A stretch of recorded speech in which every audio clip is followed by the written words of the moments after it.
നമസ്കാരം. സഹപ്രവർത്തകരുടെ പീഡനത്തെ തുടർന്ന് വാട്സപ്പ് ഗ്രൂപ്പിൽ കുറിപ്പ് പങ്കുവച്ചതിനു ശേഷം ജീവനൊടുക്കിയ അഭിഭാഷകന്റെ മരിക്കുന്നതിന് മുൻപുള്ള ശബ്ദ സന്ദേശം പുറത്ത്. ആറ്റിങ്ങൽ കോടതിയിലെ അഭിഭാഷകനും വാമനപുരം സ്വദേശിയുമായ VS അനിൽകുമാറിന്റെ ശബ്ദ സന്ദേശമാണ് പുറത്തു വന്നിരിക്കുന്നത്.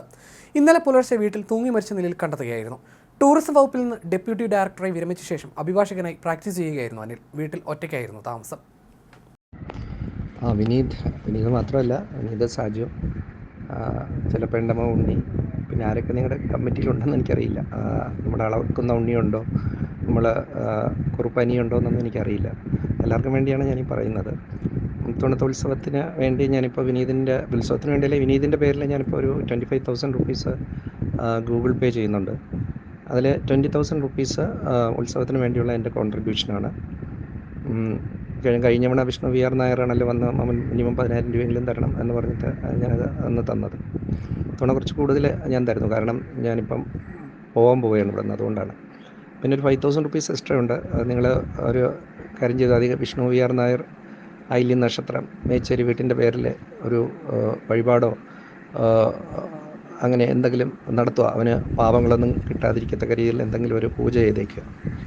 കാരണം നിങ്ങൾക്കറിയാലോ, സാജുവിനും വിനീതിനൊക്കെ അറിയാം, കഴിഞ്ഞ 2-3 വർഷമായിട്ട്, കുറച്ച് നാളായിട്ട് അവനെ ഒരു മോനെ പോലെ ഞാനിങ്ങനെ കൊണ്ട് നടക്കുക. അവൻ ആവശ്യപ്പെടുന്നത് എന്തും ഞാൻ അപ്പം സാധിച്ചു കൊടുക്കും, ആ രീതിയിലായിരുന്നു. എത്ര അതിന് ലക്ഷങ്ങളോ അങ്ങനെയൊന്നും ഞാൻ നോക്കാറില്ലായിരുന്നു. കാരണം അത്രയ്ക്ക് എൻ്റെ മക്കളൊന്നും ഇവിടെ ഇല്ലാത്തതുകൊണ്ട് അവനെ ഞാൻ അത്ര മോനെ പോലെ കൊണ്ട് നടന്നതാണ്. അവനും അത് കണക്കുള്ള സ്നേഹമായിരുന്നു. പക്ഷേ അവൻ എന്നെ ഭയങ്കരമായിട്ട് ചതിച്ചു കളഞ്ഞു. ഞാൻ ഉദ്ദേശിക്കുന്നത് സാമ്പത്തികമായിട്ടുള്ള ചതിയല്ല. അതെനിക്കൊരു കിട്ടുന്ന കാശ് അത്രയും ചിലവാക്കുന്നൊരു വ്യക്തിയോണ്ട് എനിക്ക് ഞാനതൊരു പ്രശ്നമാക്കി, കാശുണ്ടായിട്ടില്ല, പ്രശ്നമാക്കി എടുക്കുന്നില്ല. മാനസികമായിട്ട് ചതിച്ചു. അവനും അവൻ്റെ കൂട്ടുകാരനും. ഒരു പയ്യനിപ്പോൾ എപ്പോഴും അവൻ്റെ കൂടെ വരുമല്ലോ, കിളിമാനുള്ള ഒരു പയ്യൻ. ഇപ്പം അവൻ്റെ മേച്ചൽപ്പുറം എന്ന് പറയുന്ന ആ പയ്യൻ്റെ മാമനൊക്കെയാണ്. ആ പയ്യൻ്റെ മാമനും ഒരു അഡ്വക്കേറ്റാണ്. അപ്പം അങ്ങോട്ടാണ്. അതുകൊണ്ടാണ് അവൻ എന്നെ ഈ രീതിയിലൊക്കെ വളരെ മോശമായിട്ട് ഹരാസ് ചെയ്യുകയും പലപ്പോഴും വീട്ടിൽ വന്ന് ഭയങ്കരമായിട്ട് ഷൗട്ട് ചെയ്യുകയും. ഞാൻ ഇത്രയും നാളും എൻ്റെ ലൈഫിൽ ആരും എന്നെ ഇതുവരെയും അങ്ങനെ മോശമായിട്ടൊരു വാക്കുപോലും പറഞ്ഞില്ല. അത്ര സബ്സ്റ്റാൻഡേർഡ് ആയിട്ടുള്ള വാക്കുകൾ, കാരണം അതൊന്നും പറയാൻ കൊള്ളാത്ത രീതിയിലുള്ള വാക്കുകളൊക്കെ എൻ്റെ മേലെ ചൊരിയുകയൊക്കെ ചെയ്തു. പിന്നെ എൻ്റെ എൻറോൾമെൻറ്റിന് അവൻ്റെ കൂട്ടുകാരെയും കൊണ്ടുപോകണം, അവരെ നല്ല റിസോർട്ടിൽ താമസിപ്പിക്കണമൊക്കെ എന്ന് പറഞ്ഞു. ലക്ഷങ്ങൾ മുടക്കിയാണ് ഞാൻ കൊണ്ടുപോയി. പക്ഷേ എന്തോ പ്രശ്നമായി തിരിച്ച് വരുന്ന സമയത്ത് അവന്മാരെ കൂടെ എന്നെ ഒറ്റുകൊടുത്തു, പോലീസിന് ഒറ്റുകൊടുത്തു.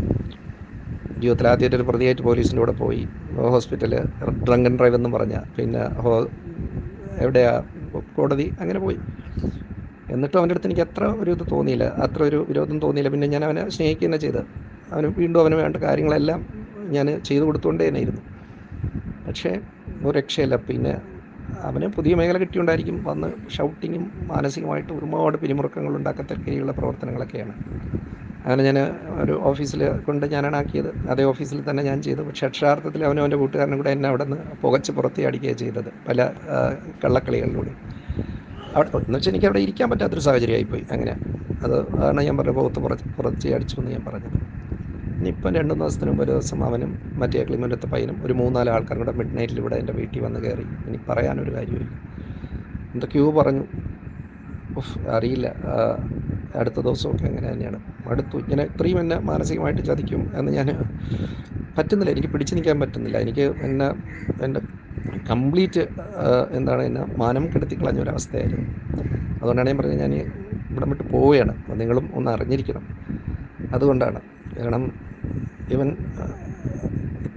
കാരണം അവനെ കൈവെള്ള എടുത്തുകൊണ്ട് നടന്നൊരു വ്യക്തിയാണ് ഞാൻ. എന്നിട്ട് ഈ രീതിയിൽ എന്നെ മാനസിക പിരിമുറുക്കം നടത്തി മരണത്തിൻ്റെ വക്കിൽ വരെ എത്തിക്കാൻ അവനെ കൊണ്ടേ കഴിയുള്ളൂ. അറിയില്ല, എനിക്ക് നിങ്ങളുടെ അടുത്ത് പറയണമെന്ന് തോന്നി ഞാൻ പറയുന്നതാണ്. ശരി, ഓക്കെ, ഞാൻ എന്തായാലും എൻ്റെ കോൺട്രിബ്യൂഷൻ തന്നിട്ടുണ്ട്. ഓക്കെ.